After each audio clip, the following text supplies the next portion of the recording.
नमस्ते, मैं गारी गीत गाने जा रही हूँ। आप लोग सुनिए। इस गीत में जो गलती हो उसे क्षमा करिएगा।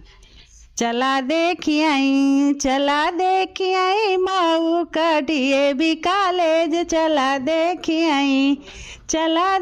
आई माऊ का DAV कॉलेज। चला देखी आई समधी का बहिना न पढ़े में तेज, न पढ़ावे में तेज, 10 गो दोस्त पटावे में तेज। चला देखी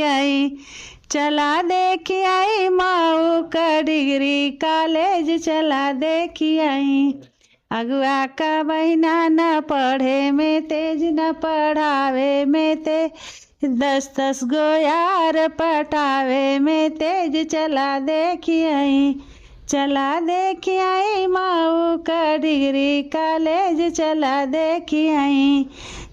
देखी आई माऊ का डिग्री कॉलेज। चला देखी आई भसरू का बहिना न पढ़े में तेज, भसरू का फुआ न पढ़े में तेज, न पढ़ावे में तेज, 10 गो यार पटावे में तेज। चला देखी आई माऊ का डिग्री कॉलेज। चला देखी आई माऊ का डिग्री कॉलेज। चला देखी आई। धन्यवाद।